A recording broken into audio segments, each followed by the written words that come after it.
Welcome to the Loyal Locals podcast. My name is Jerry Jimenez. Of course, I'm joined by my tunes in the pocket and by a couple other people. Drew, Steve, what's up, y'all? What's happening? How you doing, man? How you doing? It's a good week. It's a stressful week. Yeah. But we're going to get into that right now. Drew, how are you doing, man?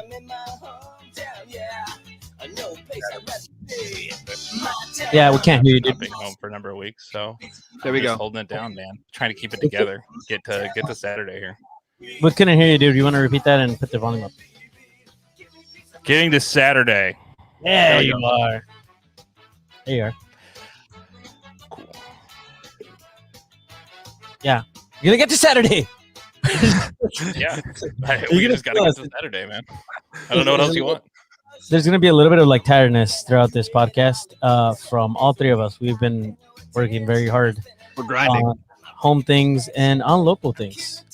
So welcome. Thank you for joining us. If we fall asleep anytime during this, please make sure that you contact us or call, any of our wives and come and wake us up. That'd be great.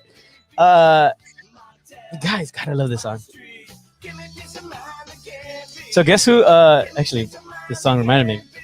Guess who messaged us on Instagram the other day? Who's that, Jerry? Bucko9. Wow. Bucko9 hit us Wait, up. what? Yeah, they want some beer. That's pretty. Yeah. That's You want- sweet. They want some beer. Hold on. That's a good What am beer, I guys. talking about? Everybody who is listening right now. Sorry, you can't see this, but I am now holding. Finally, Oh. the 109 Pale Ale from Creative Creature. That they did for us. Shout out to Great. Tastes better. it tastes so good. Shout out to Creative Creature for doing this with us, and shout out to our art director Travis for designing the label. Beautiful. If you guys haven't seen it. Oh Yes. yeah. I'm gonna pop this thing open. What are you guys gonna be drinking? This is what I'm drinking, by the way. Ooh, Jerry, I had 4 of those at Machete on Saturday, and they have quite the beer selection there, right? And I kept walking up, going, maybe I've had a couple of these, I could get something else. Their beer selection's quite eclectic here, and then I would just walk up and go, nah, give me another 109. And it's so good. It's such an easy drinker, but it's so much flavor. So, yeah, they killed it. Creative Creature, shouts to you guys. Thank you, Brian, very much for the beer. Yeah. But what are you having right now, though, Steve? I am having McKellar AleSmith collab called We Go Way Back, which is a pretty rad shout to McKellar San Diego is in the spot now that AleSmith kind of was born in and now kind of graduated beyond. So I think it's pretty cool that they work together a lot. And this beer is it's a quote unquote double IPA, but it's also over 10%. So yeah, I'm in it. Let's go. It's celebration week. And yeah, like Jerry said, it's a stressful week, but when we hit record, it's time to relax and have some fun. So let's do that. You thought I was joking when I said at the beginning of this, we may fall asleep. Well, Steve literally made us fall asleep with a 10 plus ABV beer. Drew, And this isn't the only thing we're drinking. That's intense. what are you having, dude? I'm, Hopefully it's not a I'm 10. actually also going straight from the gas hose here, drinking a gin, what they call a white lady. Ooh. Interesting name for the drink, but a white lady means that it's gin, lemon juice, and triple sec. Pretty simple, but nice little flavor combo.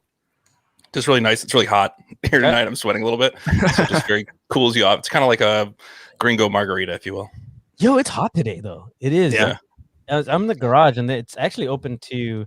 There's a couple of gaps in my garage door here to the left of me, pretty close by, and I feel just heat. Like it's just hot in here today. So we're gonna get through this. We're gonna survive. And talking about heat, Steve, you're right. It's not the only thing we're drinking as far as beers. We are celebrating tonight. What are we celebrating? It's our first podcast of the season where we get to talk about a home match, Steven. Guys, we're back in Torero in 5 days. 5 days. It's been over 400 days since we were there. 400 days. And here we are. Here we are. Tom said I look hot. Thank you. So let's do a cheers to us three and to everybody listening, all of Locals leadership and all of our Locals members. We love you. We can't wait for this weekend. This is the culmination of a lot of waiting. So cheers. Cheers. Love you all. Oh yeah. How's that Herradura for me? That's good tequila. That is delicious. All right. I'm gonna wash Gin this shots. down in some 109. Oh yeah. Ooh. Oh yeah, by the way, sorry. I just threw it out there and I didn't actually say when you can get it. Tomorrow. If you're listening to it right now live with us, can't get it till tomorrow. If you're listening right now and it's now daytime, you can get it right now. 2 p.m. Creative Creature will open up. You can actually buy it online now. If you pre-ordered it, you can go and pick it up tomorrow, starting at 2 o'clock. I actually picked up mine on Monday because I'm a member of the Creative Creature members only club, and so I was able to pick it up a couple days early.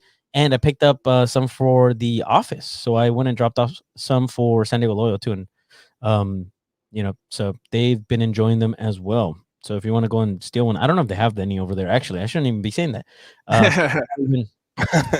might have been gone. I mean, they're so used to Stone, man. You bring anything else in there, it's probably just like boom, there it goes. But it's so good. It is just such a drinkable beer. That's the problem too. As Steve said, you have one, and you're like, it's gone real fast. That's the problem too. You'll drink it right away, and then you drink the other one.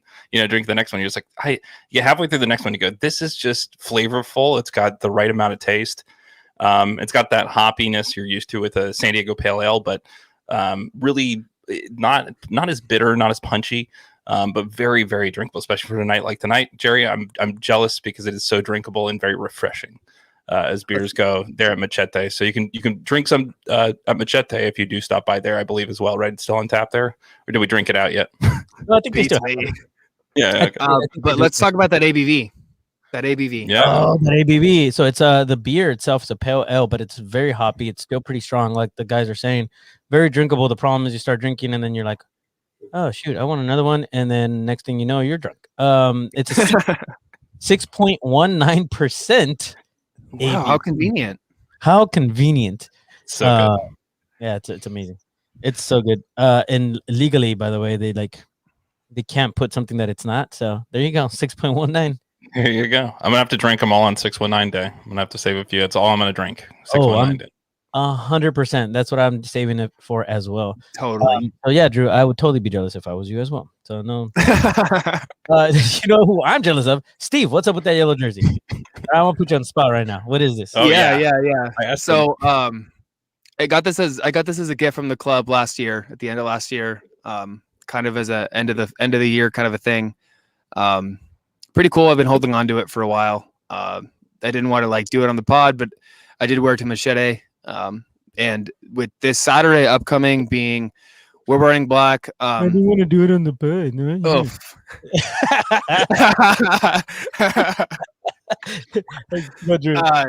No, I mean, Malcolm. I did. I didn't wear it underwear. I don't know why he became Adam Sandler all of a sudden. I didn't wear it underwear. I'm fine with Adam Sandler.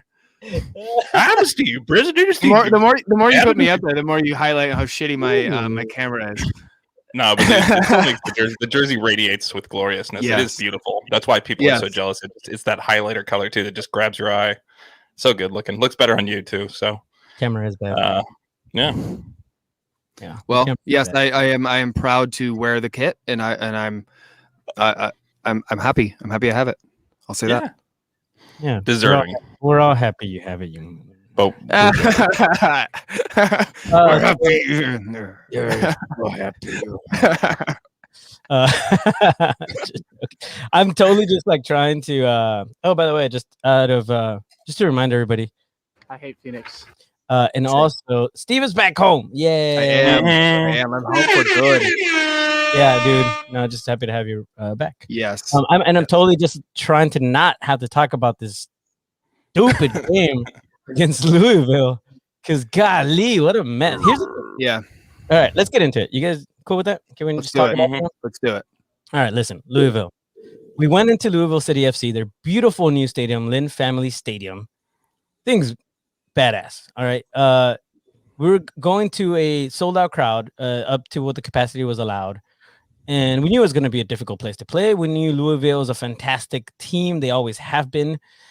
Even with Coach Hackworth not being there, clearly they still have a great team over there. So I went into this thinking, okay, we're going to lose. It'd be lucky if we get a tie. But just in the way that we lost this 2-1, it felt weird. But also there was some good takeaways from it. To kind of give you guys really quick before we get into it and your guys' thoughts.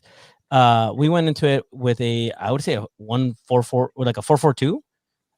It was more like a 4-3-1-2, like with Guido kind of down the middle. And even sometimes it was like a 4-3-2-1. I don't know. Jack Metcalf, Hunter Ashford, Ben Gazili, and Martin in the back. Trey Muse at goal. You had in the middle Colin Martin, Charlie Adams, Alejandro Guido. Was more playing a forward. He had a kind of an interesting position this game. And then Jack Blake, who scored the lone goal for us. He was not happy, but he scored a goal. And then we had Ben Spencer and Nicky Jackson starting. I gotta have to tell you guys, these two in the front, I really enjoyed. Corey Herzog ended up coming in, of course, later on for Alejandro Guido, I believe in like the 68th minute, something like that. Yeah. So it was just a good lineup. We were just a lot better than we have been, which is a good takeaway right now. So let's concentrate on that. Sure. Drew, I kind of want to hear your general thoughts about this match. It was one of those where watching it the second time, you pick up a little bit more of what we were doing right. It's frustrating as a fan. You just want to see the ball go in the net after 3 games where we haven't won. You need to start by scoring, and you need to score first typically to get a hand up in a match. So when you don't, but the first 45 felt like it was constructive, right? It felt like it was going in a direction that could get us there, get the ball in the net. And so watching it first, you felt that. Watching it again, you see we're literally putting the pieces together to get into the goal. We're just not getting there yet. And I can bet as a coaching staff, they're even more frustrated than we are at this point. But mainly as a viewer, the second time, the big thing I picked up was that it's not going to be easy against defenses. And Louisville is like playing Phoenix, but maybe Phoenix with, if they lost their coach for a couple games, or kind of had a change at the head, they still wouldn't change in terms of their philosophy and their play. So it is very much a system, and you can see that coming through as well. But the issue being that, again, they find our exploitations because we are still building, and they're something that's been built and won championships over the years. And so whenever you make a mistake, like we did in a couple instances there, they punished us pretty badly. The penalty to me didn't seem to be a penalty, and the final goal there seems number one was a fluke, and they act like it's this great, incredible, it's fun to watch, but in a lot of ways it's kind of discounted by the fact that the guy wasn't even trying to score and he just kind of flew off his leg in a way that he couldn't do again if he tried. But a few minutes before that, I think, or not even a few moments before that, he was really in a leading tackle, you could say, towards our keeper in a way that typically you see the whistle blown almost every level in that kind of scrum where they give the keeper a minute to collect and get together, and they did not do that. So that would explain maybe why he was out of position somewhat and not able to attack that ball with his fists a bit. But it's one of those things where, again, it felt like refereeing decisions that were somewhat weak to begin with. And then referees themselves, this was kind of my take at the time watching it the first time, and I still think this through. They're not used to having fans back in the stands. Yes, maybe high-level referees are. Maybe EPL, maybe MLS, the best ones are. But even the mid-tier, MLS referees, you can see this. As they get fans back in the stands, they are much more swayed, and you're seeing more home results going towards teams that would typically be a little bit more, close. You'll see teams run away with things.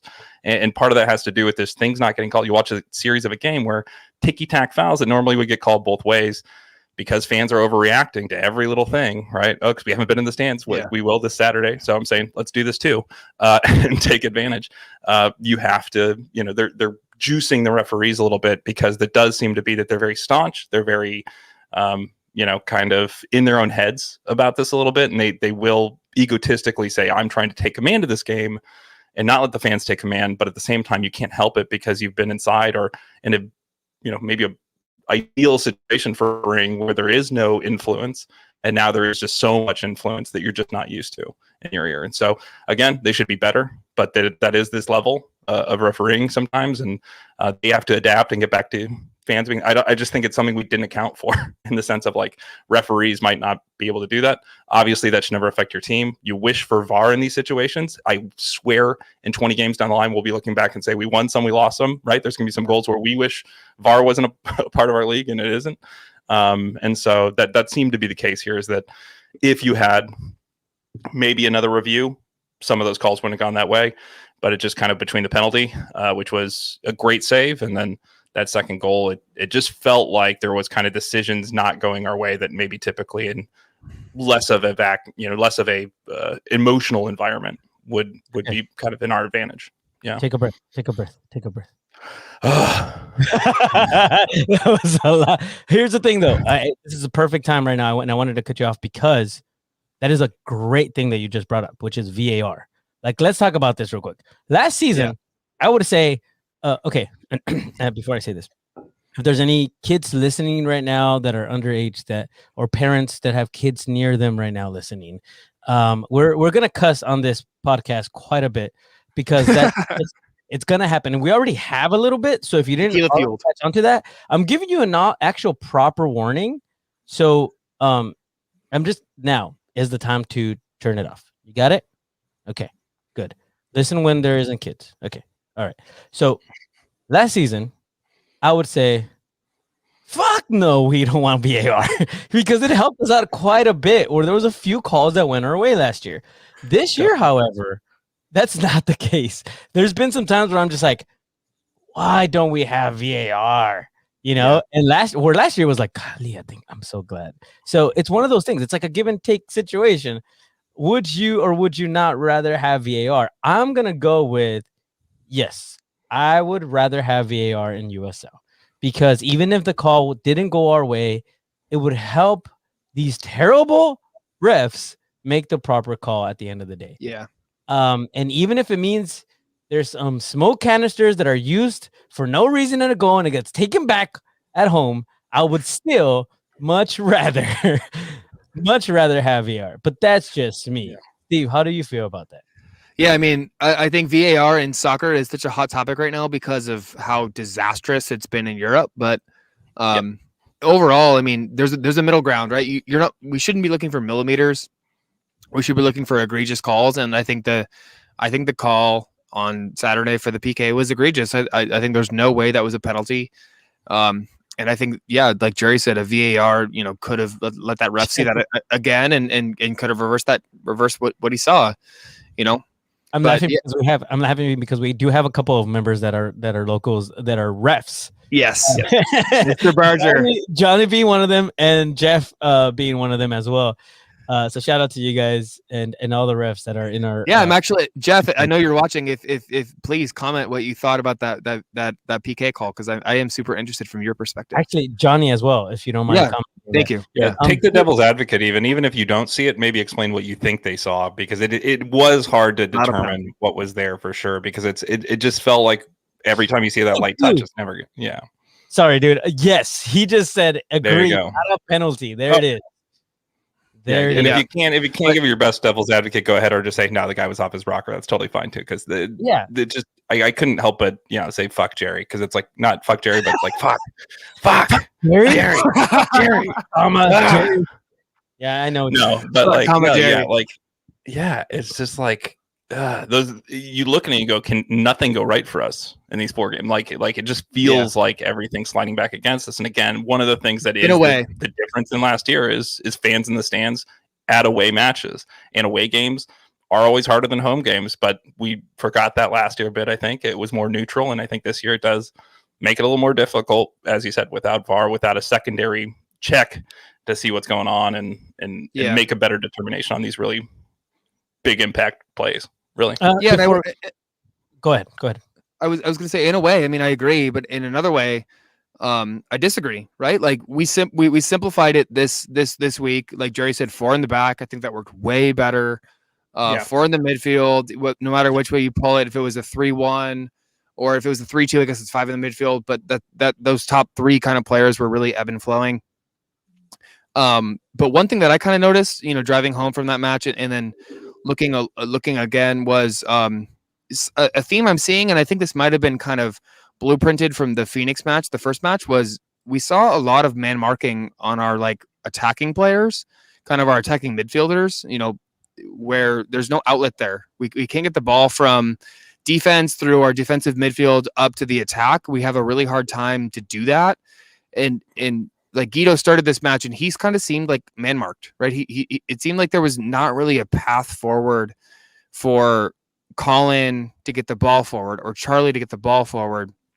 There was, so I look for, when that happens, we should see some width. We should see those, our fullbacks get wide and pull those man markers out of position to open up Guido, but that didn't happen either. So I think there needs to be a little more in-game management and like, more like dynamic tactics. Otherwise, I think we're going to be too stuck in our ways, and I think we're going to get caught out too much. So I kind of look for how the club is going to start adapting their tactics as the games go on, not necessarily as the season goes on, but as the games go on. That's an interesting point to me. Because Guido, obviously he's an amazing player, right? Him and Rubin changed our season last year, and now Rubin shouts to him. He's killing it in MLS. But Guido hasn't made as big of an impact, but I think it's mainly because the opposition is just saying this guy's an amazing player, and we're going to dedicate one of our outfield players to just making sure he does not make an impact. But that should open up other people. So, Jerry, what do you got? 100%. Like that's what I wanted to say, and that's one thing that, by the way, congratulations to Corbin, who just graduated from high school today. So congratulations, man. Cheers, Corbin. Congrats. Drink to that since you can't, sir. Cheers. Not for a few more years. Not for a few more years, but honestly, he said that Guido did as much as a dead porcupine, is what he said in the comments. And I don't think that's fair. I don't think that's fair to Guido. He had a few opportunities. One goal, a couple of goalkeeper got, and also, I mean, he was completely just being controlled by this team. Like they knew who they were looking out for. 100%. And so that's a bit unfair for Guido. I think he's gonna pick it up. Honestly, guys, this is the game going into this home game that's gonna turn things around. Yeah. Not just because we're gonna be there. That's gonna be a big part of it. But and they're gonna feel the pressure, and they're gonna feel us every time they go away from home. But also because they're playing a team that they need to beat them, and we're gonna get into that in a little bit. I do want to talk some stats really quick. Possession, they completely outpossessed us. I would say more than it felt more than this, but it's 59-41. That is a little bit more even than I felt it. I did feel like we had a lot of opportunities, and I was right. If you're looking at the stats on that, we had 20 shots. Oh, they had 20 shots. We had 11, but out of the 20 that they had on target, they had 10 on target out of the 20 shots, and we had 5 out of our 11. So we were pretty even there. Now check this out. He had 5 blocked shots. We had 0 shots outside the box. We had 5. They had 4. And then this is where we need to get better. For whatever reason, our defense is still allowing this. Shots inside of the box, they had 16. Or the accuracy, letting people dribble around. The accuracy was still pretty good, though. On shooting accuracy, we're 50-50, 45.5. It's still pretty good. So we're still doing pretty good there. If you look at like individual performances, we did a lot better than we've been doing. So, I mean, that's at least something to look forward to. The fact that we played against a Louisville City FC that's one of the best in the entire league, clearly, and they know what they're doing. 2 stars on that shirt. Yeah. They have 2 stars on their crest. That's right. And, we have none. But we were able to hold our own. That first goal, I mean, obviously, it was not a penalty, first of all. And for those of you talking shit about Trey Muse, he saved it. And then it's just unfortunate that he was not able to stop the second shot. He was about to. So there's that. And then the second goal was the dude came cleats into our goalkeeper, and then like one of their forwards, and then Greg is the player that ended up scoring it. Greg. Greg is his last name. Yeah. That guy, I don't think he even meant to do what he did. Like it No, came off of his foot. ballerina. It was Yeah.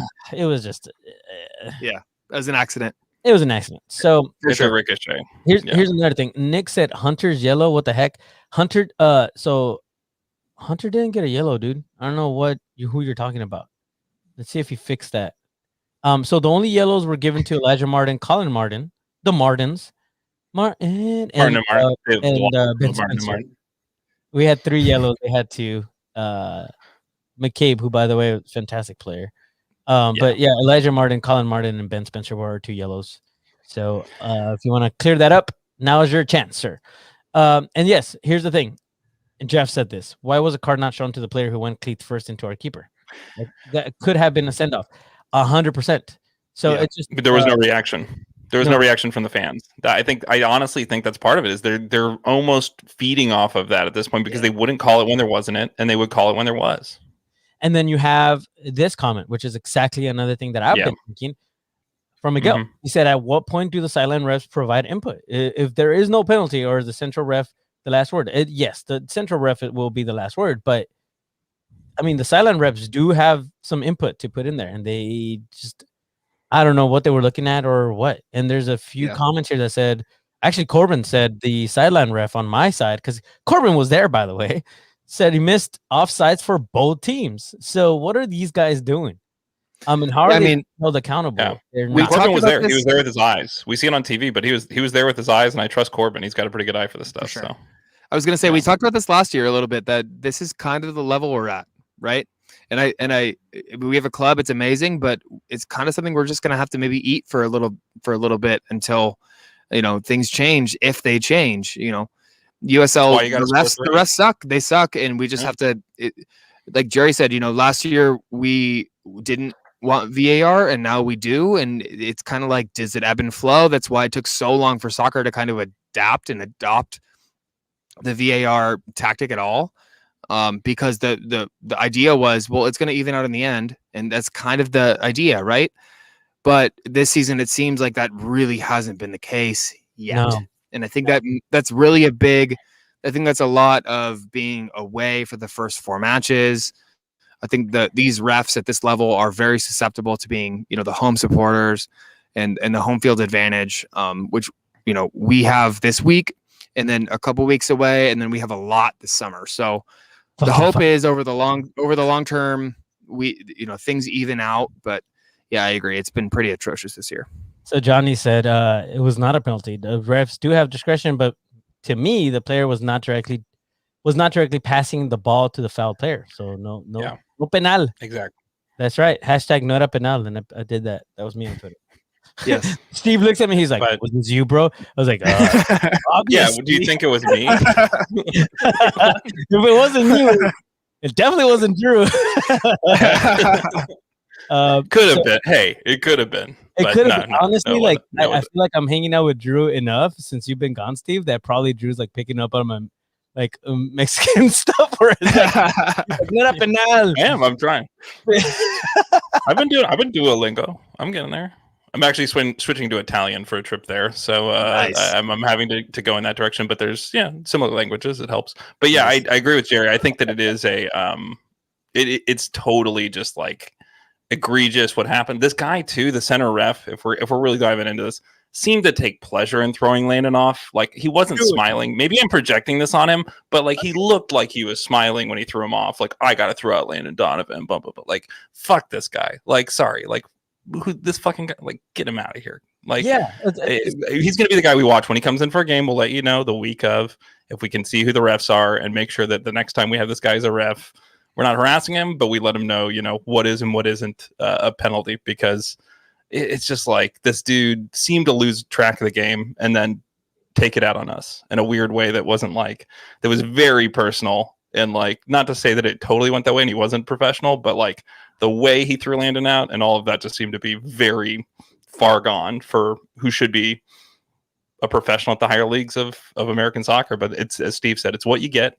people who dedicate this time, and especially during what's been the last year or so, I'm sure you've seen a lot of good refs maybe have to take a break from this due to work circumstance. Usually it's a part-time thing, right? Yeah, good point. You're not getting paid a lot to do this. So as any of our ref friends can tell us, it's partially for love of the game and keeping the rules up. So that is one of the things that happens here is you have to not say that we're being, a little bit sorry, but I think that is part of possibly why you're seeing even more egregious type of errors with green people who might be on the lines at this high of a level who aren't used to this kind of speed. Possibly, maybe they're a great linesman for a college soccer game, but they just don't get the speed of USL, for instance. And that's the kind of things that I think maybe we're seeing at this point.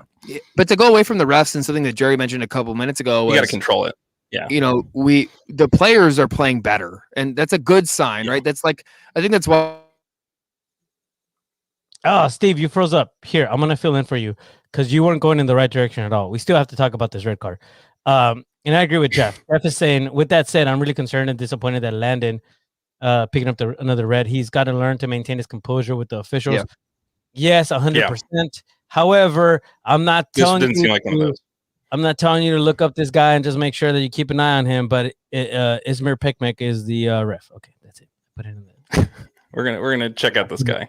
Put his name in the comments. Steve, I'm gonna go look at it. Steve, you were saying about our team. I controlling it. Taking. Yeah, I cut out. I think I was saying that I'm happy to see improvement. It's why I'm not really calling for heads. When we're 0-4, it seems like we're building towards something. But we got to see better. We got to start seeing results. There's no doubt about that.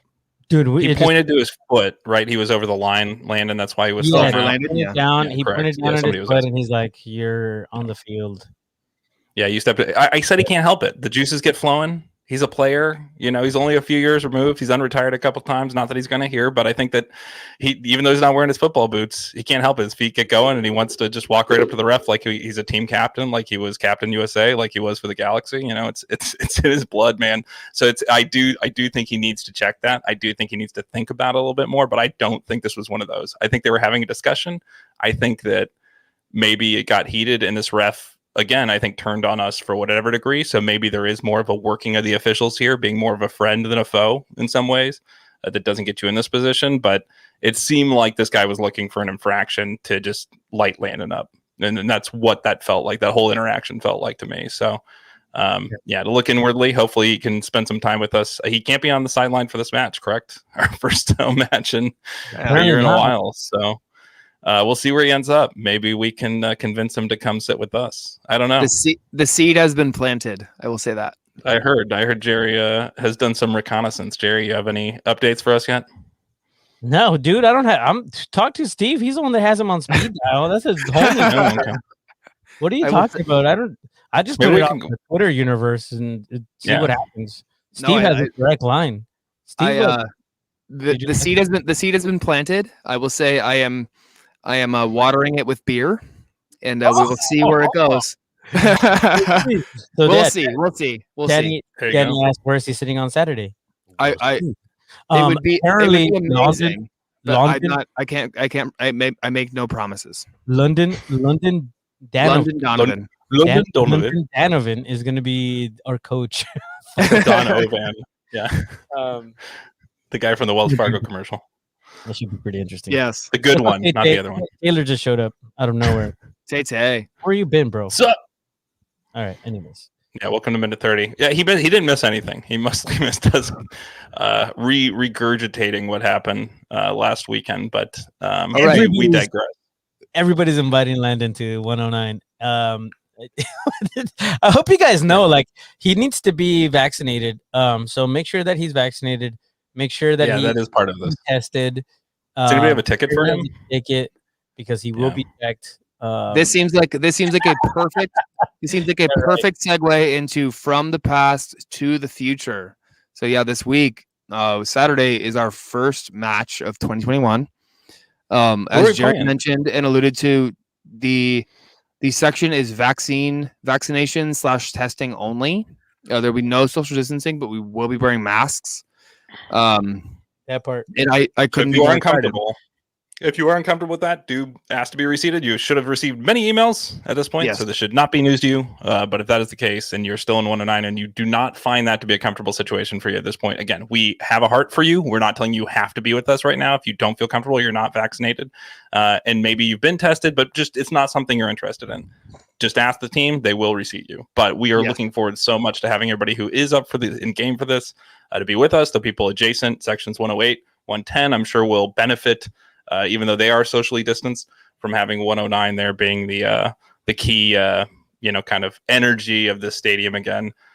Just getting to be there will be fantastic. But as Steve said, it is a digression from where we've been the last few months, year. This is super exciting, man. I don't know. I know. It's kind of like thinking about March 7th last year, where you can't even put into words how excited you are, just because it is mostly seeing the faces, being there with the people, hearing the songs, and being able to watch the ball kicked in front of us as opposed to on a little box. All of that seems like a dream from what used to be so commonplace is now just such a treat that hopefully we do it another 20, 15, 16 times this year. So I'm excited for the first, as I am for many, but this it really means a lot, I think, to all of us here and definitely to anybody who's listening at this point to be there. So I don't have any cool anecdotes or analogies, just excitement. Yes. Yeah. I know this isn't actually Tahiti Felix. Sorry, dude, I forgot your name. I did see you and I waved at you and I was like, hey, what's up? He has that super awesome Volkswagen van with like the powder blue one with all the local stickers and the scarves on the back. You guys know who I'm talking about. It's a gorgeous van. Oh, it's I'm trying beautiful. to blank, dude. I'm sorry, man. Jeremy. Is that Jeremy? Yes. Yep. Okay. Is that what it is? Cases, not one or two. Yeah. I dropped off like 7 4-packs is what it was. Exactly 7 4-packs. Almost 2 cases, yeah. Almost 2 cases. Oh, that much. But yeah, as far as your answers to questions, let's get some of the formalities out of the way before we have too much fun. Questions to answers as far as the stadium goes. The club has put out a ton of information. We got an email today regarding entry policies, match day guides, that kind of stuff. Refer to your emails. Did he text you right now or what? No, I mean, I just the email that we got earlier. But please refer to that information because there's a lot in there and we want everybody to be up to speed. I mentioned this before and I'll say it again. If we have 250 people in the section and everybody takes 30 seconds with their Vax card or test and ticket, it's going to take 100 minutes to get in for everybody. So please have your stuff ready when you enter the gate because it's going to make the process smooth and we want everybody in their seats. We don't want a half empty section and half of our members outside the gate. So please come ready. It matters. It matters. It's the little things. Yeah. So yeah, and I double checked with Ricardo today. Yes, you do have to wear a mask. Yes. It's not defined after the first 2 matches, but we'll find out that information as we go. For this one, you do have to wear them. Yes, you can sing. Just keep your masks on. And if you're going to yell, and you know that when you yell, you spit a lot, just be aware. Bring extra masks if you need to. I don't know. That's right. Right. We want to be a good representation of our community, and to do that, we need to be safe. Even though it's vaccine and testing, these are the requirements that are given to us right now, and we need to abide by them. And so, please wear your mask. When you're not drinking or eating, because we want to represent and abide by the rules that we're given. So. And also for this coming match, just be aware we are going to have a pretty big tifo. And so how violently are we supposed to shake it? If I see anybody shaking it, I will personally come over to you and tell you to not shake it. We don't condone violence. Yeah, I will say we will get close to it. I'm just if you shake this tifo. That's don't shake the tifo, please. Travis will find you. Travis will find you, and he will hurt you. We might write this into our section rules at some point that if you shake it, you're going to get a warning. And if we catch you and we warn you and you do it again, I don't know how we're going to police this. There's really no way to do that. But generally, I saw a lot of our members cleaning up last year after the match and helping. You're awesome people. You get it. As Steve said, be respectful, wear a mask, do everything right. As Jerry said, Travis will look at you so sadly that it will corrupt your soul for the rest of time. Bryce if you shake the tifo. Yeah, and Bryce will probably run up and punch you in an uncomfortable place at some point. Yeah, and then we're not saying he's a child. We can't control what he does. Our 1-year-old will that come might yell happen. at you. And so across the face and say. So another point is we don't want to have to be the police, right? We want to have fun at the match too. Like we are the locals leadership, and we will do what it takes to keep our section safe and to abide by the rules. But I want to sing and watch the match too. And if I see half the section not wearing the mask, I'm going to go to every single person and tell them, hey, you're not drinking a beer, wear your mask. You're not drinking a beer, wear your mask. Because that's what we need to do right now. So please, just do it for us, do it for everybody, do it for your neighbor. Because we don't want to have to police you. Police yourselves, and then everybody can have fun. It's not that hard. It's two matches. Don't ruin our nights. Don't do that. Things are going to turn around here pretty soon. So just a few more matches. Exactly. We finally have the chance to get back to Torero and 109. Please help us out by abiding by the rules. Yeah. And just be respectful of people's space, right? I mean, people, even though we aren't doing all that, just be respectful and be nice. And most people here are above and beyond that. So already know you this. get it. You don't even need to go through Yeah, it. you guys get this. So just do that and help be part of the change you want to see. Okay, so one thing too is I want to make sure, like, if you have questions, please, we want to cover this next. We're running out of time, and we do want to cover this next match. So I kind of want to skip a few of these questions that are coming in from Tate, that's just like coming in hot right now. And it's going to take over the entire show, and I don't want to do that. Will there be beer? Yes. Ricardo answered that already. There's going to be 16 ounce and 12 ounce. It's going to be all cans. You have to walk up, order it. Should be a lot faster than what we're used to because it's bring all cash. Cans. No draft. Bring cash. Bring cash. It'll be faster. Make it quick. Okay, bring cash. Bryce will come yell at you. What else did I miss? Okay, I think that's it. That's it for right now.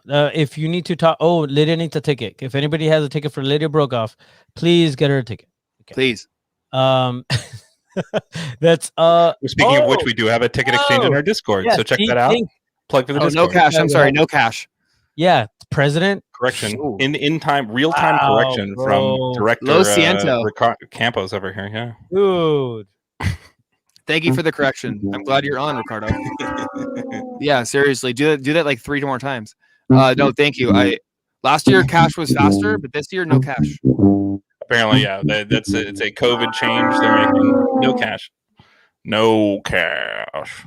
Beanchy Steve. Okay. Beanchy Steve. He said cash. Yes. Stupid.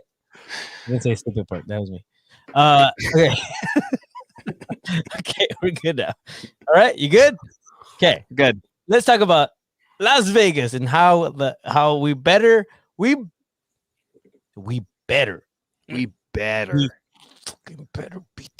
beat these guys. Like, we're already cussing, aren't we? This is a cussing podcast. Oh, fuck yeah. We fucking better. Yeah, I already know this, but okay. Good. Don't forget your ID checked and get your awesome wristband. Okay, thanks, Ricardo. Don't forget to stop by the shop on the way out and buy some more shit. Yeah, I don't know what they're doing, but I was told today that we should stop by whatever shop they have there, because they're gonna have some fun stuff going on. I was like, ooh, what in the Harry Potter is going on over there? So you have to go and check it out. Here's the thing. So San Diego Loyal has played Phoenix Rising, top of the Pacific Division right now. We played Rio Grande Valley, who literally just had their first loss out of 4. And they lost barely to Apostle Locomotive 1-0, and they're first place of the Mountain Division. Okay, Rio Grande. We also played Tacoma Defiance. Guess what? They're in 3rd this year. They've only lost, no losses, a draw, 2 wins for Tacoma. I don't know. Shout out 2 balls calling them as a pushover. Shout out. Yeah, good job on that one. And then Louisville City FC, who we all know is fantastic. Currently in 3rd place of the Central Division, only under FC Tulsa and Atlanta United, who both have losses. Louisville has only played 3 games, and that's the only reason they're in 3rd place. They have a win, a draw, and a win. We've played against some really good teams. Yeah. Here's another positive for you guys is the fact that all 4 teams that we have faced are doing pretty fucking good this season. Okay, so it's not like we lost to Austin Bold or Memphis or Ludon United or something, right? Like we lost to all good teams. Now, the only reason the Las Vegas Lights is underneath us is because of their goal differential. They've lost 3 times. We've lost 4. Their goal differential is freaking ridiculous, guys. It's 11. We're -7. Ours is pretty bad too. Yeah, it's pretty bad. Okay, real quick. Las Vegas played against Galaxy 2, lost 5-0. Played against Sacramento Republic, lost 3-1. And played against Phoenix Rising, lost 5-1. Like, not a good team. We need to beat them. I did a deep dive into this team, guys. That sounds terrific. That sounds tragic in some ways, but I'm glad you did. It's pretty tragic. And I have to talk about it. I'm sorry for your time. Go ahead. Did you guys? I mean, do you guys have anything to say before I jump into stats and some of these players and stuff? Because I'm a because it was easy. Because I'm a passenger on this journey, Jerry. I'm a passenger on this journey. Yeah. Take a sip. I got my lap bar down. for I'm it. just here to ride Jerry Stats Mountain. Okay, so here's the thing. They're mainly Los Angeles Football Club players. The only 2 people that have scored for Las Vegas Lights at this point are Danny Musovsky and Cal Jennings, both players of LAFC that have been loaned out. All right. They have very good players. They have people that have been loaned, like I said, from LAFC. There's some people that they actually signed from LAFC, at least for this season, but are definitely still LAFC players. So it's more of a kind of a loan. There's Antonio Leon, who's a LAFC player. There's Bryce Duke, who's actually played with the first team all the time. Cal Jennings. There's Chinene Uche. It's actually CC Uche. Christian Torres, who's also in the youth academy. Danny Trejo, who they got off of the draft. Danny Musovsky, as I said, one of the goal scorers. There's Opoku. There's Traore. There's Raheem Edwards, who's been in MLS for years and was actually loaned down to Las Vegas a couple times. They have Thomas Romero as their goalkeeper. And here's the thing right now with goalkeepers for Las Vegas Lights, they're thin. So Thomas Romero and I know, trust me, I know. So Thomas Romero was picked up by LAFC this year. Pablo Cisniega has been kind of their go-to goalkeeper along with Kenneth Vermeer, and Vermeer was let go recently. So Cisniega became the number 1. Romero became the number 2. There's no number 3 for LAFC right now. Now, the first 2 matches they had Romero. Las Vegas Lights had Romero as their goalkeeper. He was not loaned down for this last game. So just that in itself already, they're brought to 2 goalkeepers. Las Vegas Lights is. Philip Ejimadu, who they signed off of LAFC, and we had Philip Ejimadu, by the way, last season. He's hurt right now, so he's out. Thomas Romero wasn't loaned down. He's going to be the number 2 for LAFC, so I don't see him playing. Next, we have Alex Rando, just some rando dude. We had Duncan Turnbull. Now, I was like, who are these guys? Okay, let's start with Duncan Turnbull, who has not started for Las Vegas Lights at all.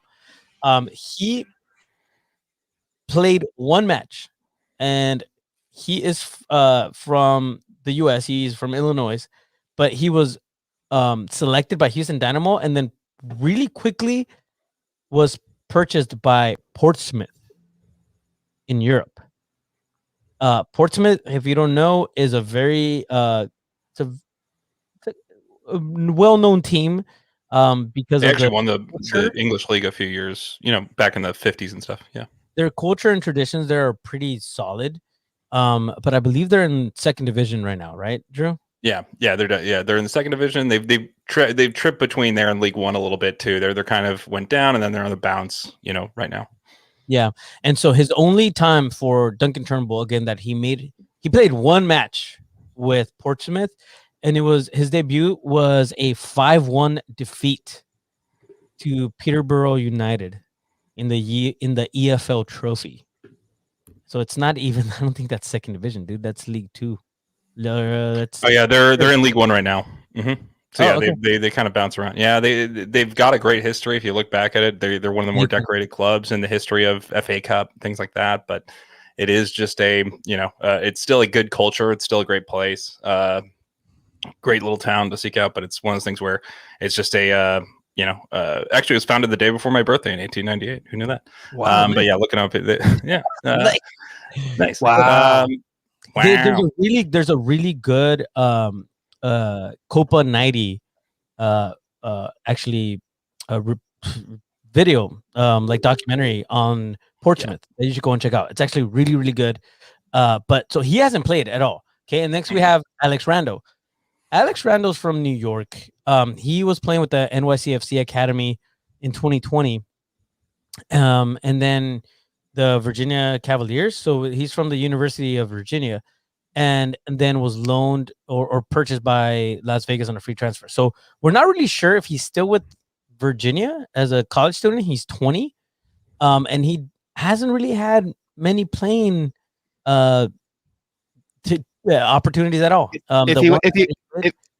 If he went pro and had pro minutes, and he's not a college player anymore. But who knows if that actually happened, right? USL works a little differently with that, I believe. Yeah, good point. Actually, good shout point. out to Alicia Rodriguez, who is a good friend of mine, and she's fantastic. She works for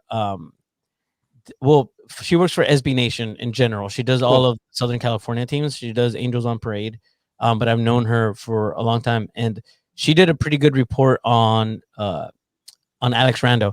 And it's funny because Alex Rando is, again, not a very well-known name. And she says, and I quote, "It's unclear if Rando is on a USL Academy contract and therefore will be around for a little while as an amateur before returning to Virginia, or if he's turned pro.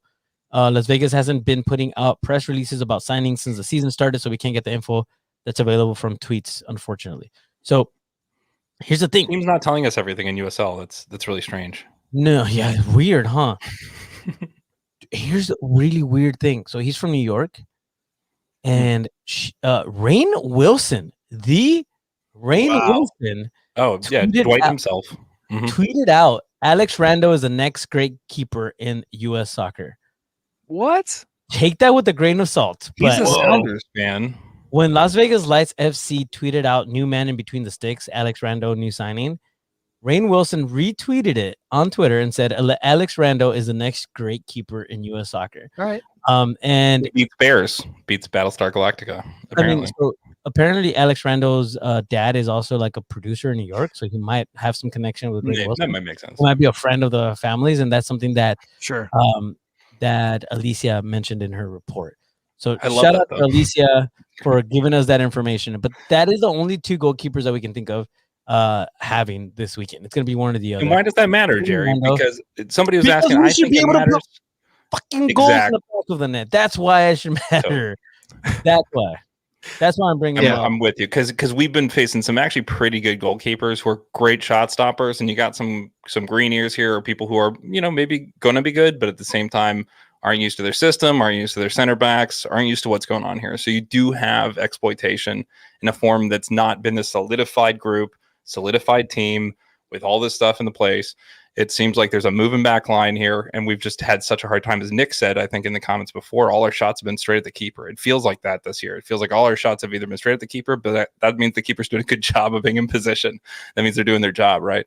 So this, as Jerry's saying, is a huge deal because it allows us to catch them off their line. We got some really talented goal scorers here. They just haven't had looks, I think, in a way that's easy for them to poach. And you're going to see some looks in this game, and they're going to be in front of us, and we're going to hopefully go nuts. That's the hope. And then another point that we haven't had the chance to do since last March was rattle the keeper, right? We haven't had the chance to rattle the defense and rattle the keeper, right? When Loyal is attacking in our end, we get to harass that keeper, right? We get to heckle him and shout his name and give him some shit. So New York insults in this case, as Jerry's giving us geo-specific information about. Right. What's his mother's name? You haven't had a good bagel in weeks. You can take it out. There you go. Yeah, but I look forward to that kind of stuff too, right? Because you said Rando's a young guy, and we saw Trey Muse in the opener, the first 30 minutes in Phoenix. He was pretty rattled playing it in the supporters end of Phoenix. You know, he had a really hard time passing that ball out. And yeah, Trey Muse has been a stalwart in the back this year. We could have had that -7 goal differential that Jerry mentioned. That could be -12, -15 if that wasn't for Trey Muse. So I think that he's been an outstanding player this year, but you could still see how much a young keeper can be rattled by supporters. And this week we have that chance. Okay, so Corbin, first of all, thank you for bringing this up. Why are we worried about goalkeeper depth? Chances are we're only C1. Correct. The reason was because I was going to get into a segue that I wasn't allowed to get into. Now that I'm going to do it right now. Do it. You ready? Here it is. The average age of this team is 20.8. Those goalkeepers are a large part of that youth, and this team is young. Yes, the goalkeeper depth doesn't matter. What I'm more concerned about is the fact that these kids are just that. They are kids. There is absolutely no reason why we shouldn't be able to put a few in the back of the net. Definitely. I mean, unless something magical happens. No excuses. Absolutely no excuses. So, Turnbull. You would watch Reno last year. You'd watch Utah. Yeah. They would kill these teams, right? They have Diego Rosales, who's 15. They have Armando Avila, who's 17. They have Nathan Sepulveda, who's 18. They have Christopher Jaime, who's 17. They have a bunch of 20-year-olds. They have Julian Gaines, who's 18. They have a really, really young group that hasn't had time to work together. What was the age of Tacoma? It doesn't matter, Danny. Here's the thing. Tacoma's been together for a lot longer is what I'm trying to get at. Yeah. Like, there is no reason why we can't underestimate. Yes. No, we never should underestimate. So yes, that's the thing. But this team is so beatable. And the thing is, they do have a great coach. And Steven Cherundolo will actually be with his team. I'm just saying. To be fair. Yeah. But they're young and all new to each other. Yeah. Okay, here's another one. Corbin, Los Dos is the same, but they play well together. No, all of these teams that are young right now have been together, playing together for a longer time. Since they were 16, 17. Yeah, that's the difference is you have academies for teams and clubs that have been at the pinnacle of a North American soccer. When you look at the top clubs in MLS, they could go toe-to-toe with whoever in North America in the CONCACAF Champions League. It's the Sounders. It's LA Galaxy. It's these clubs that have deep academies that have been mining their areas that are deep in soccer talent for years. These kids have been playing together even at high schools or club teams since they were 13, 14, 15, right? So you just have a different level of understanding of player mentality versus Las Vegas that is a new hybrid of being a loan out model with LAFC, right? It's just a different thing. It's all in transition there. So as Jerry's saying, we can catch them kind of, young, like a few teams have. LA Galaxy pounded them to this degree, right? Two similar teams, even if you will. They were able to kind of get in and take advantage of that experience and really put some past. So with Jack Blake, I was saying, with Corey Herzog, who have been able to exploit teams, that's where they made their goals. That's where they made their name in the USL, was not just beating teams, but running up the score and really showing their quality against teams that aren't as good, and doing goals and things that are, somewhat at a higher level. Jack's goal this week, that was a next level goal. That was a fantastic goal. We could see more of that this week, especially with a keeper out, as Jerry's saying, or with a back line that just isn't communicating and just doesn't know each other as well. That's what's exciting here, is the prospect that we're not going to have a complete unit versus these other teams we play. We walked into 4 really good teams. They weren't bad. They weren't okay. They were actually pretty good to really good. And so it's up to us to kind of reach that level, and I think this is a way to get there. I don't think we'll get there after this one game, but I think it's a way to get on that next step and say, hey, we beat a bad team, so that makes us okay, and then get on the road to good, right? Yeah, I think the road to good is a good way to say it, but at the same time, it's time for the road to good to start coming to fruition. Right? It's been 4 matches, and we're 0-4, right? We haven't totally. We've seen improvements. Yes, we've seen improvements, but this is a match that there's no more excuses, right? If we don't win this match, there's going to be some call outs, from us, from I think a lot of fans, from, what next? We can't stand for this anymore. We have high expectations, and the expectations we have for this club, must stand. We're not going to back down on that, especially because we have the Las Vegas Lights this weekend, and then we play at Phoenix again next week. That's a big deal, right? I mean, we saw how that went in the opener, not good. And then after that, things might get a little bit easier per the schedule, per how things lay out. But we got to start turning this. If the season's going to end up the way that we all expect it to, it's about time we start seeing some points, right? You can't get off to this slow start and then dig your way out of it in a way that it's not easy to do, right? You just can't expect that to happen. So you got to start getting results. You got to start getting points, especially against the teams we're supposed to get points against. And like Jerry said in the beginning, RGV and Tacoma, those were maybe two teams going into the season. You said, oh, those are away trips, but we should get results there. They've actually turned out to be pretty damn good teams. And so we haven't gotten results there the way that maybe 6 weeks ago we thought we would have, but now is the time that we turn this around. So this week is really, really that reckoning. I have to say, and from my perspective, because Corbin was asking, what do you think the next steps look like if we lose to Vegas? And at this point, I start questioning the coaching. I have to. You have to. The system. If you look at what we have on paper, we are a lot better than this. There's no reason why we have 0 points out of 4 matches. I agree. All the way. I don't care. That's not okay. And I think they know this. So do we have what it takes to compete? It's gonna show up at home, and it's gonna show up this Saturday. Yeah, so you have to start questioning some things. You get to the point where it's like, yeah, we can be positive all the way through, but 0-5 is not a pretty thing. No. I don't want to see that at all. It's not acceptable from a club that said they want to have a championship, regardless of a long season, blah, blah, blah. You said you wanted to be, you didn't say playoffs. You said championship preseason. That came out of their mouths, not ours, theirs. But to say that and then be in this position, you season start and then things go out the window for sure. But like, that was your ambition. So that's where your head is at. And again, the talent level is there. These players are that good in this league. They should be able to accomplish this. And I couldn't agree more, Jerry, that I would question coaching because, like you said, the player talent is there.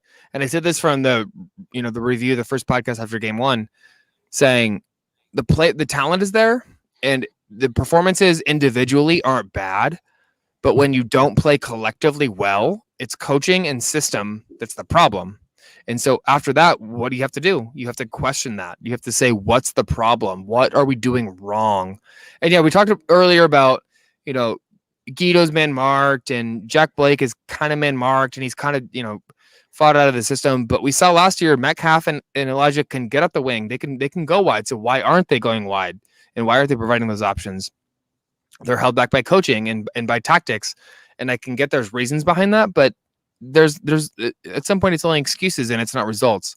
You have to be able to adapt in game. Like I said at the very beginning of this podcast, you have to adapt in game to the system that you're playing against. And I don't see that a whole lot right now. And I don't like that. I don't like that there's not dynamic adaptation to that. I saw somebody said, I saw somebody said sign a striker. I don't think we need to sign a striker. Nicky Jackson is an incredible striker.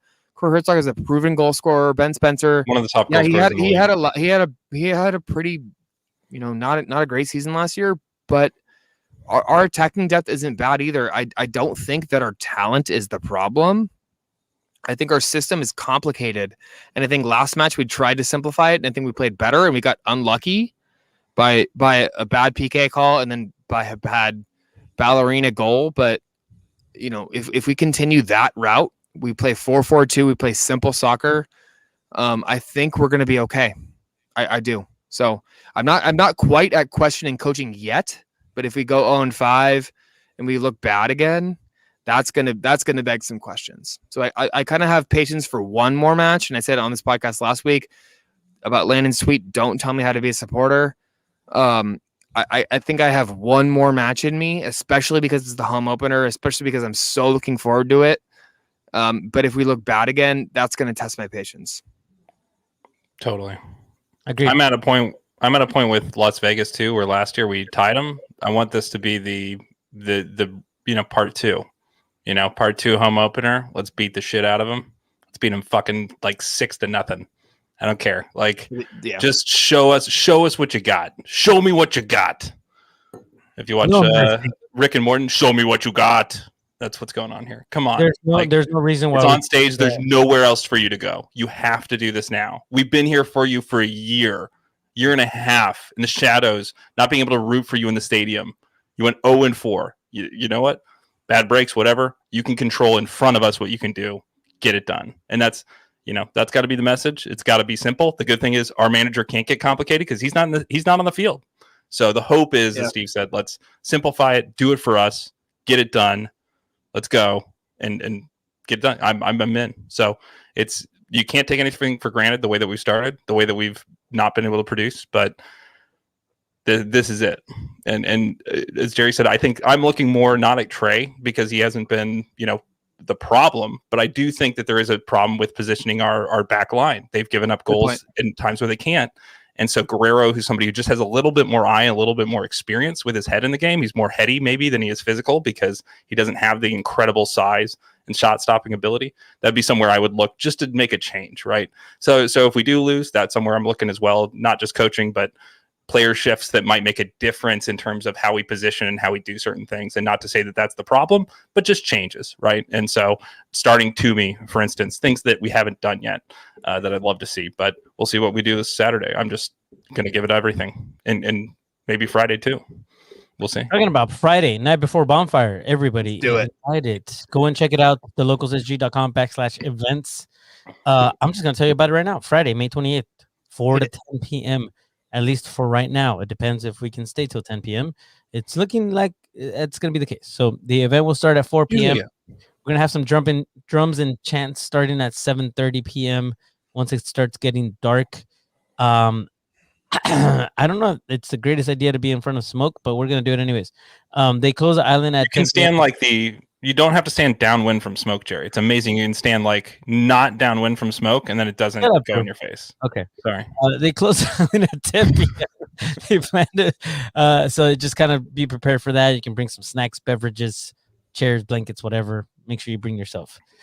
Friday, May 28th, 4 p.m. to 10 p.m. at Fiesta Island. And I think we will post. Sorry, Jerry, to interrupt. We'll post more specifics.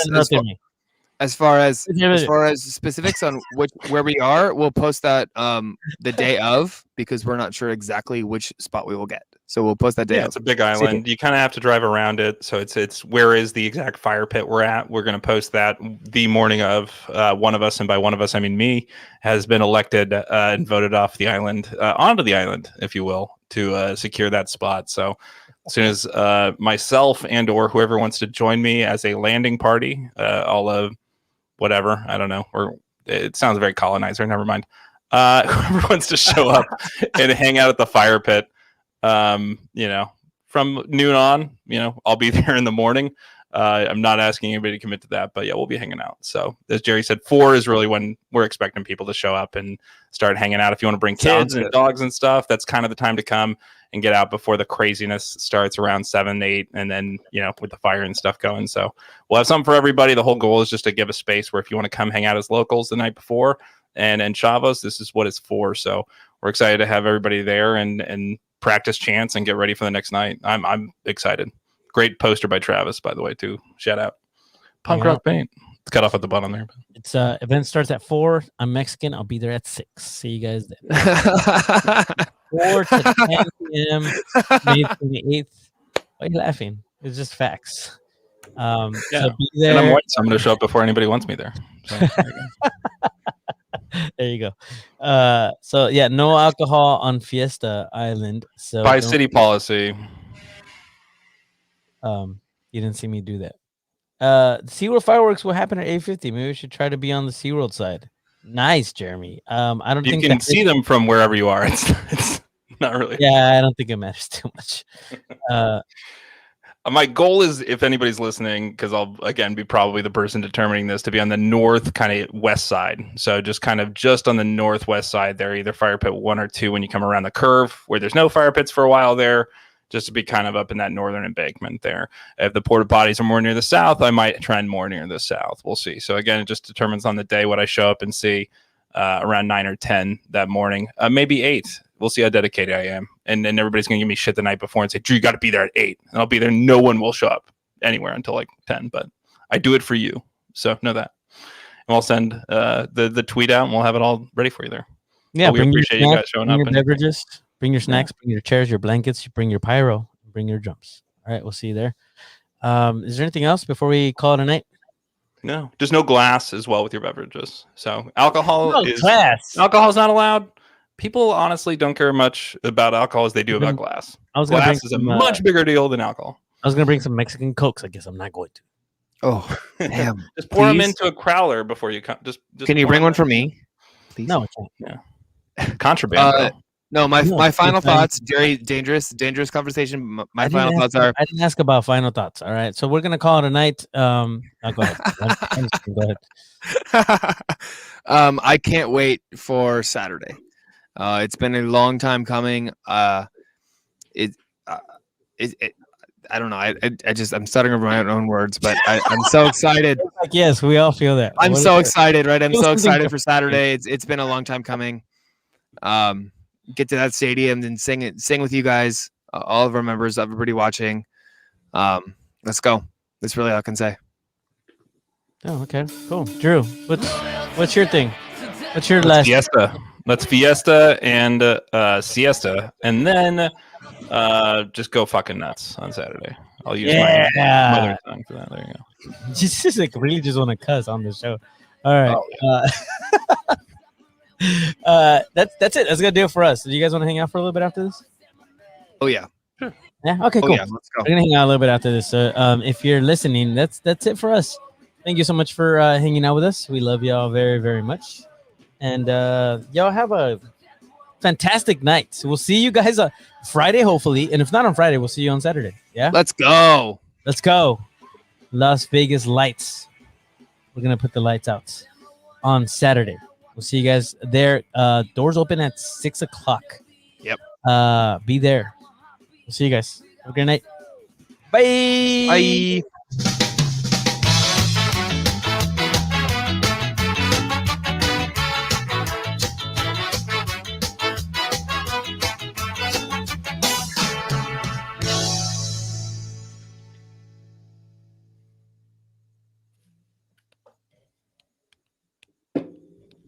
So, the one thing we didn't talk about on the show was Steve mentioned it real quick, so not Steve's fault. Blackout. Saturday. Oh, are we doing that? Lights out, blackout.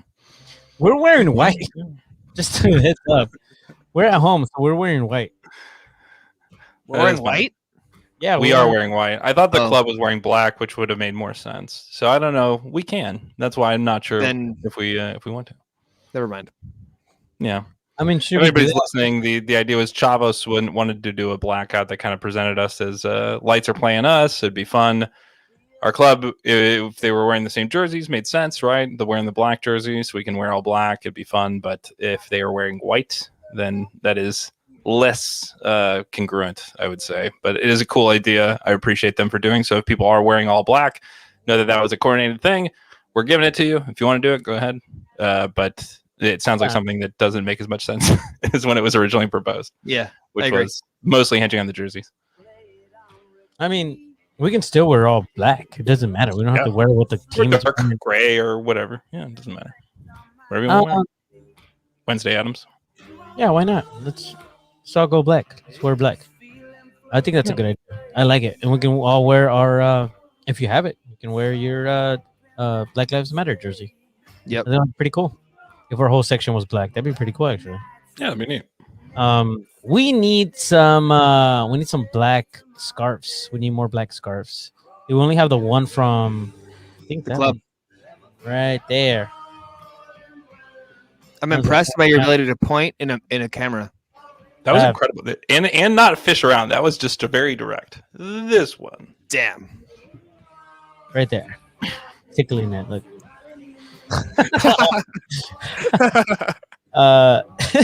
Jeff said he grew up drinking beer on Fiesta Island.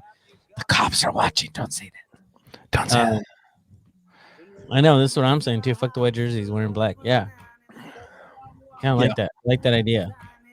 By the way, I tried and I did say like, hey, why don't we wear black jerseys? And the club was like, we wear white at home. Okay, shit, fine. That conversation. Okay, shit. How that conversation went right there. We were white at home. Okay, fuck, shit.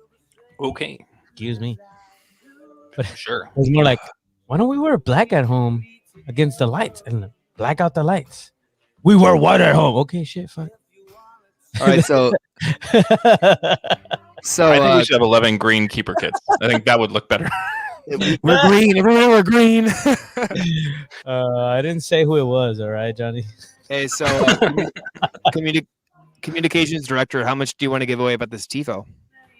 Nothing. Nothing at all. Nothing. No, because he doesn't want the art director to yell at him. Let's talk about this beer real quick. So, y'all, get your 109 right now. Seriously, look at how delicious. Do it. That Order it. Order it. If you're still here, if you haven't ordered it yet, go order it. You know, it's $16 for a 4-pack, right? Correct? Yes. Yeah. The only reason that I'm course. even bringing this up more and more now is just we literally get no money out of this. It's going to be it's going to be a really good relationship with Creative Creature, and I want to make sure that they're willing to make more with us. Yeah, they really went above and beyond here, and not only created an incredible beer, but also gave us the opportunity to really put our label on it here with Travis's design, and taking a chance on our crazy name that has to do with the band that was holding out on us to wait for the beer to roll in. I think that I'm going to say that Bucko 9 is very smart that they did not ask anything of us till we had a beer, and they're like, okay, now we know where to place our chip. Hey, here's if we're going to get something out of this, you might as well give us beers, and the plays that we get on YouTube for our song. Both of those are well appreciated, I think, by the band at this point. So the beer's much more so because it's something you can drink and it's delicious. It's a good point. And it's San Diegan. So. Here's the thing with this beer, like it's so good. It's just so good. And giving us the ability to be able to make more with them is going to be really, really good. And also will hopefully tell other breweries, hey, these guys actually know how to promote their beer. Let's form a partnership with these guys. So in that way, it helps us out a lot. So that we can get you guys more good deals with some really good breweries as well. If you haven't checked out Creative Creature, they're in El Cajon. They're fantastic. And like I said, they're the beer itself. It speaks for itself. Like we can talk about them all the time, but Jerry's video does a great job of explaining kind of where it came from and what's going on here on Bum TV. So you're already watching us here. TV. You can watch us as we sign off tonight, and you're sitting in that malaise where you're like, I'm not tired enough to go to bed yet. I'm too jacked up from this podcast. Not really, but grab there you go. Right there, grab it. I'm not man away. No, you're bad. You're bad at this. I'm like, do you remember that Nickelodeon video game where like they had like a virtual screen and kids weren't used to it yet? It skipped through my fingers. No, it's one of those things where it's just go and what was the fastest selling beer that Creative Creatures ever had? It sold out. Let's do that. Let's be that beer. That's what I'm saying. Is if we do things as Jerry's saying like that, people notice. Our other partners come to us real quick and they go, we have a beer coming out. Do you want to partner on this? That's what happens is because we're doing such a good job of supporting local businesses, which is what the locals are about. We're about not only being local in our efforts to support soccer, but supporting local business, local beer, especially obviously is something that's core to our demographic, not only, but just also to our community in terms of what we love and what we choose to support. So great people, as I found from Jerry's video as well. We've talked to him a little bit. I've been kind of more of a passenger on the sidelines there, but the video really helped show me the heart and the intention here behind what they want to do, not only with their brewery and the beer, but with this community and being part of it with Creative Creatures. So shout out to those guys. Just can't say enough good things about how delicious this beer is and how good the intention behind the idea is.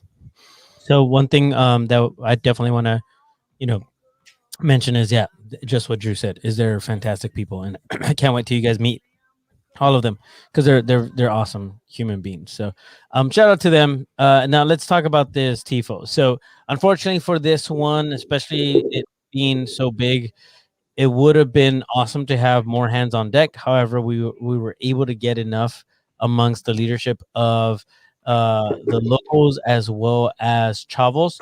We did invite a few people that are not in leadership, but that have been very, very active. And so that's something that we're considering as well with these types of events, because unfortunately we are still kind of closed down. The pandemic still hasn't gone away. All right. We still do have COVID out there. And so, in us being safe, as much as we hate it, we do have to take these precautions. And so, we're not able to invite everybody like we wish that we could. Trust me when I tell you, I wish we could have a big ass party with everybody, because we always have leftover beer and we need more people to drink our beer. Also, we need more people to get involved on this. And I want to involve more of you. I think we all want to involve as many of you as humanly possible. It just hasn't really been possible. So it means that much more when you get to paint it, right? Like when you get to touch it beforehand, it is just awesome. So, and last year we were much more open with this a little bit beforehand, and hope to be again, right? Yes, exactly. And so here's the thing. For this first match, we weren't able to invite as many people as we probably could have and should have.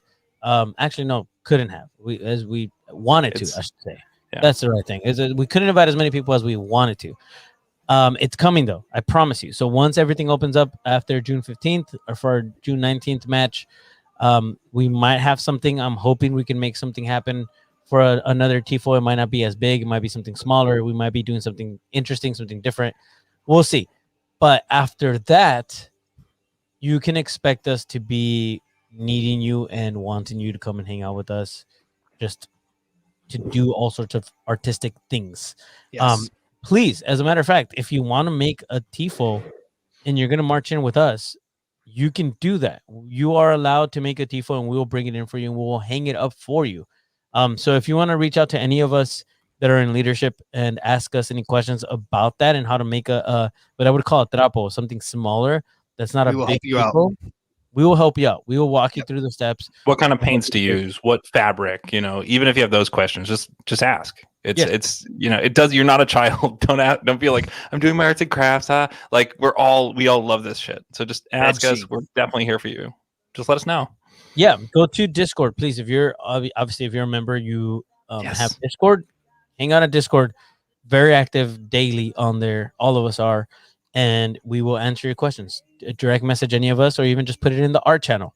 That's what that's there for. You're going to get a direct message from Travis, who's the one that created this year's 32 feet. Here, we'll give this out. 32 feet by 32 feet.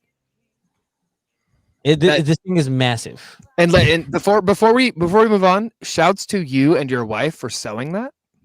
Yeah. Again, I didn't sew anything. That's my wife. But 2 years in a row, shouts to Nydia.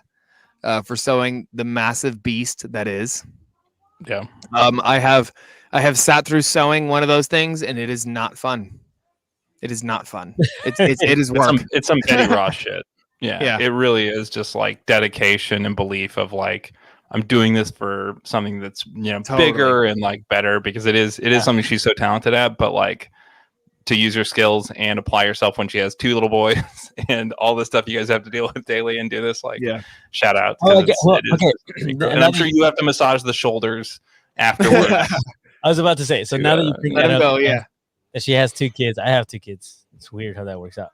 Well, it's weird. That's weird. It's weird how that works out. Whoa. But so like, I guess, you can thank me too, because I actually did have to watch them while she was working on sewing it. So yeah, I mean, I didn't sew it, but I took care of the 2 monsters so that she could sew it.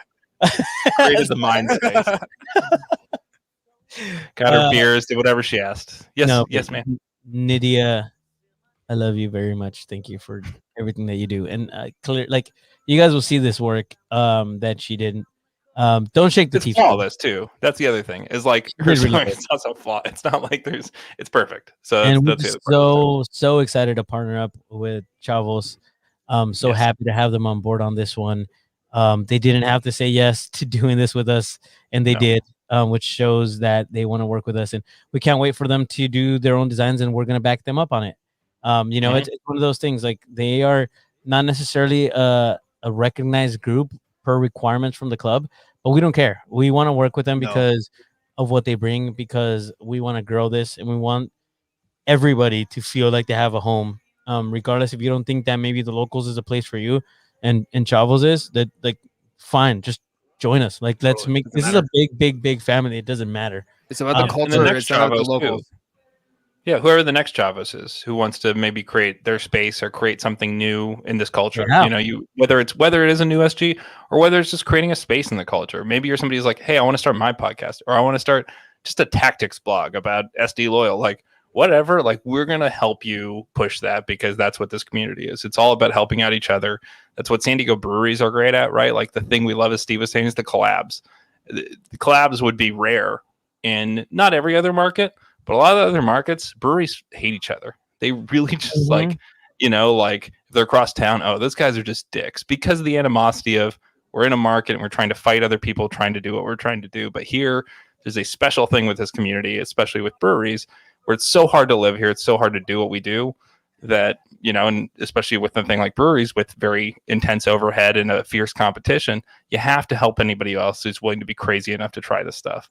And for us, it's that same sort of thing. So I've loved their passion, and there's choices where it's like, oh, that's interesting. We wouldn't have, but it opens up a world of possibility that's just not before. And that's what creation and collaboration's about. It's all about that stuff, right? It's finding those avenues that everybody loves and going down together. So it's been super fun watching their kind of thought process and what they want to do. And as Jerry said, I'm excited to see what they come out with and see how we can support that in terms of designs and stuff in the future too.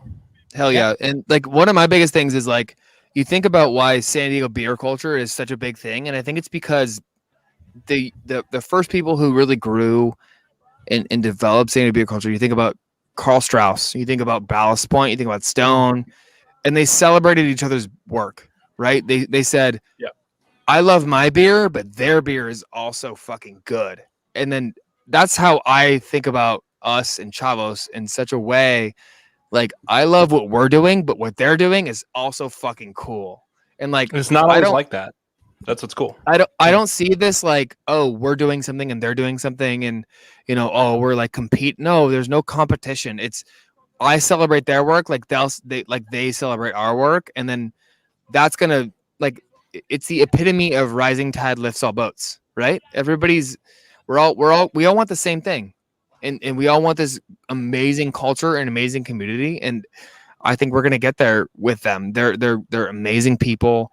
They know what they're doing. Like Jerry said, they were there on Sunday painting the CIFO. And that was an awesome experience, getting to know them better and better as we go on. Because on game day, we're one family and we're here to support the club. Yep. Totally. Love that. I'm just going to put that beer right by you too now, so it looks like you have one. At least you feel... Dude, what are you looking... Wrong way, bro. It's on your left. Right there. Yeah, but... Okay, so my left is my left this way. Yeah. Right? So it makes sense, but at the same time, my left is my right. If that makes sense. Visually, it's to the right. No, it doesn't make sense, but okay. For people watching, I don't understand how difficult and weird this is, because... I'm looking at the screen that is right, and then my hand goes to the left. Oh, okay. Yeah. Does that make sense? So, like, even though this is to the left, the screen is showing that to the right because it's flipped. That still doesn't help. That's mine, bitch. Hold on. See what I'm saying?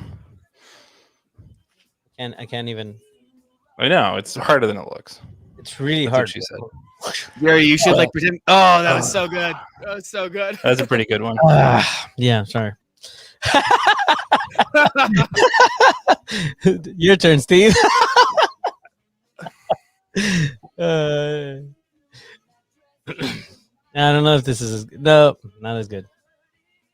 I can't do it, Jerry. I can't do it. Okay. I feel like you almost have to stage right. That is. Yeah, it's like it's opposite. It's opposite. This is the part of the show where things start getting weird. Yeah. Here, do it again. I'm gonna see if I can do it again. Oh, you want to do it again? I'm ready. Yeah. Oh, how did it turn into one of these? That's weird. The machine's broken. I gotta.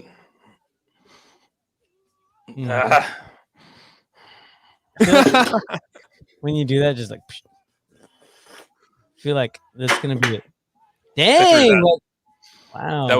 There was a little bit of thing that flew across my computer screen. That wasn't great.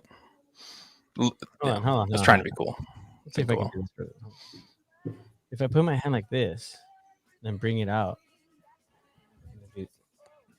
That looks perfect. I mean, I guess that works. You have the controls. Yeah, I didn't. I mean, the only East County I went to was Poway this week, so I haven't been able to pick up mine yet. So tomorrow, there we go. Let's just go. Creative creature, get in there. Ha! But yes, everybody come get your lungs full with smoke on Friday before you go scream on Saturday. That's such a concern because none of us went to bonfires growing up. Nowhere to stand at a bonfire. Jerry, I wasn't making fun of you. I hope you know that I've thought about that answer since that was a consideration that someone brought to us. And my thought process was exactly at age 5, I went to a bonfire and I learned how to stand not and smoke. It's amazing. Oh no, I know what you're talking about. No, me too. That's why I was like, Robert, whatever. Is he here right now? Like, bro. Bro, yeah, that's exactly what we plan to do. Is let's mess up our. Yes.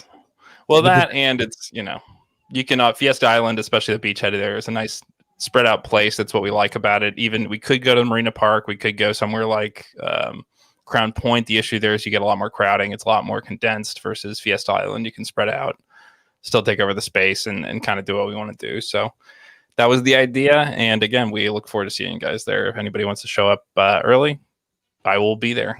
That is a sad promise because you have to show up and then I'm there. But I'll be there. I promise. Don't say that. Chappie said he'd come hang out too. So Chappie's way more fun. Chappie said he'd come down a little bit early. Dude, you see that GIF I made with Chappie jumping up when we missed that? So good. That's so good. Shout out to our homies in Two Balls and a Mic because that was a fantastic video they posted. Those are awesome. The reactions they're doing of also and Tony puts so much time into editing those. So shout out Tony for putting the hours into going through an hour or so of footage and finding the best stuff. Yeah. Also, Chappie is no longer allowed to touch DirecTV content or be near paint. Yeah. When we have him on this podcast, don't let him update the software. We had to correct that with some white paint. White paint abound. He was standing next to me and he goes, "Do you think I should go do it?" And I was like, "Yeah, just make sure to hit the don't button." And then he was walking away as I said it. He knew what to do. He knew what the right answer was. Okay, this is what you get. He just walked away. He felt so bad about it. And I was like, if you step on paint and then go ahead and you step on orange paint and then go ahead and put your that was after. That was the next white day, fabric. You get called out and thrown under the bus. Listen, our TIFO, if you see some problems, mistakes, it was Chappie. What's up, dude? Are you here? Can I try the beer thing? He's here. Yeah, he's here. Listen. He has the beer. He could try it. Yeah, you want to try the beer thing? Come on. You want to come on the show? I'll send you the link. Come on. You can defend yourself. Send it to him. No, I don't want him. No. We're not gonna let him defend himself. Listen, it's already 10:40. I got shit to do. Chappie, you're here late as hell, dude. We'll let you defend yourself on your episode about this. It could be a lore that grows. But yeah, this is. Can we come on and try the beer thing? See how we can make it look like it's an actual beer. He said beer is gone. Yeah, that's dude, fair. did you He's drink a 4-pack on your own? Well, did you? What a man! Wow. He gave some to his kid, I think, the one he was playing soccer with before he stepped on the TIFO. Hold on. Oh, look. To be fair, that's why he stepped. He was trying to play soccer with his son, and the ball went away. So I'm trying to be fair to Chappie. He was trying his hardest, and I give him credit for taking the initiative to actually go try and take care of the video thing. Everybody else looked at that; it was going to update the software regardless. Jerry, he just went up and said, "You know what? I'm going to try and make it not." Hold on, check this. Sorry, what happened? Check this. Okay. Hold on. Waiting. One. Boom. 2. Oh. Oh, I didn't Pretty get that. Cool. Uh-huh. In related news, I've been retained as Chappie by his lawyer. You got to get it right for the next pod. Retained as his lawyer. One. by Chappie. 2. Here we go. Oh, what the? Where did it go?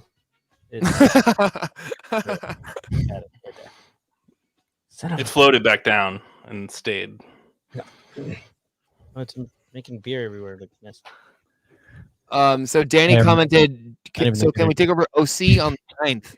I have had contact with Victor today. Victor is having a call with Orange County tomorrow regarding Orange County tickets. So stay tuned. Nice. Yep. We're getting in there, and the club has also stepped in to make sure that happens as soon as possible. We wish, again, our timeline on this stuff, usually we would like to make it a month out. We're going to try and do that in the future. It's just very hard with the protocols and with these front offices who partially don't want us to come. Not to be honest, like they're just excited about getting their fans back in. It's not that they don't want more people buying tickets. So it's not that they don't want us coming, but there is a part of this that I think is like we don't want. So let's talk about let's talk about that Orange County hashtag not art. Jerry. Yeah, what the fuck? Come on, not art. What are you talking about? Their TIFO, Orange County's Oh, TIFO. what happens in the Discord stays in the Discord, bro. Oh my god. Go to the Discord and go look at what he's talking Oh my god.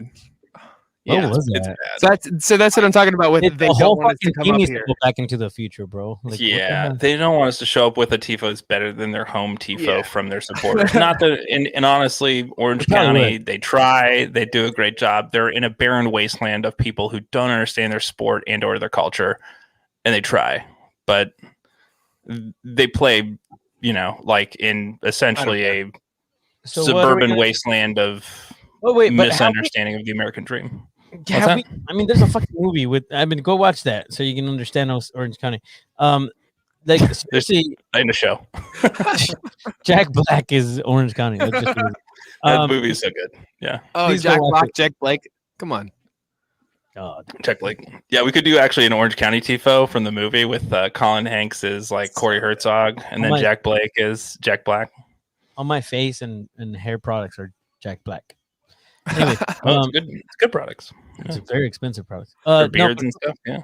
Yeah, dude. For real, like, but anyways, getting off the topic here. So yeah, okay, let's talk about Unrelated to the actor, by the way. No, Totally but like different. Orange County itself, are they gonna let us come out? Are we still working on that? Like we haven't gotten word from them?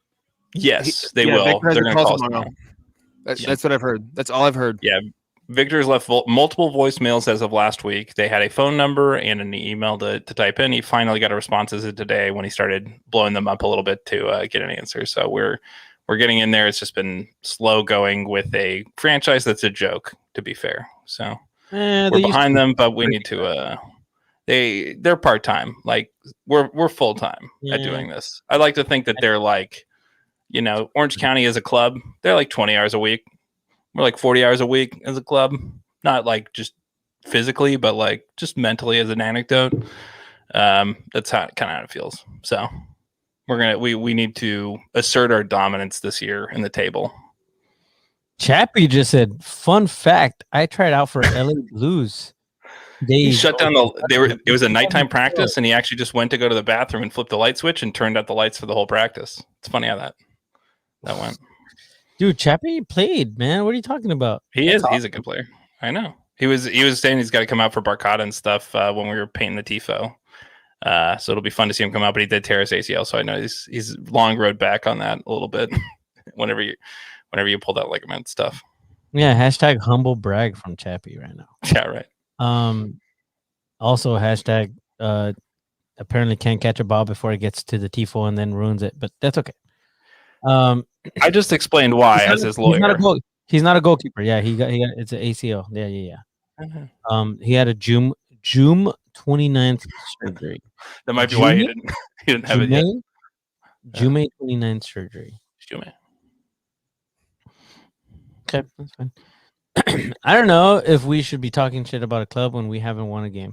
Yep, True. that's Fair. True. fair. But I fucking hate Orange County as a concept. Hey, we like, didn't say in anything. reality. We literally said nothing about the team. We're talking about Yeah. supporters here.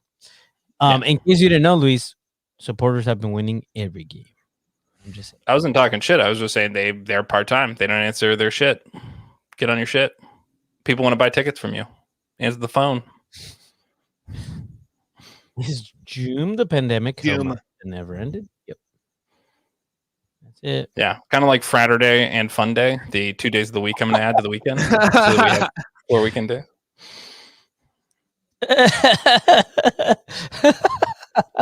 This is a Discord joke for anybody who wants to get in on it. Philip K. Yeah. Dick also hates Orange County. Is one of the most renowned science fiction writers who also lived there for most of his life. So take it from him. Don't go. Or go, win a soccer game, and come back. Both of those are great options. Bam. There you go. All right, you guys. I think we're gonna call it a night. I need to upload this episode. Is there anything anybody wants to add before we go? Cannot wait for Saturday. I mean Friday too, but Saturday mostly. Yeah. Friday will be nice to kind of get the juices flowing, get everybody in game Both mode. Again, we out. didn't get to have a pregame. That's partially the intent here is we night before parties are a thing with supporters groups. If you're not aware, it's usually a thing that happens before a lot of big matches. And so it is something that is more traditional, but in this case, it kind of combines our need for a pregame and a pregame and a night before. But in this case, that's the intent here. So if you want to do that, that's what this is kind of for. And I'm looking forward to it. But as Steve said, Saturdays was what it's about. There's no words to describe how long we've waited for this and how, more, not that we're owed this by any means, because that's not the way life works, but how long we've worked for this to be able to come back to this. And everybody, I think, listening has done a great job at not only doing that, a lot of you have volunteered and helped drive the effort to get us back to where we are. So thank you to you. Thank you to Jerry for keeping us going throughout the dark here and telling Steve and I we had to podcast on nights where we're like, oh my God, we still need a podcast. And getting us back to our first home game in a year and 2 months. So thank you, everybody. Appreciate all you and everybody who's part of this. Let's go. Yeah, we can't wait to see you guys. See you Friday. See you Saturday. Saturday is going to be a fun one. So drink your water throughout the week. Eat lots of bread. Make sure there's fill up your belly. Bring your pretzels. Whatever you got to do. No, we'll see you guys there. Saturday is going to be a lot of fun. And hopefully we'll all be witnessing the first 3 points to stay at home. So that'll be great. Yep. That's it. See you guys. Have a great night. See you Friday or Saturday. Bye. Vamos.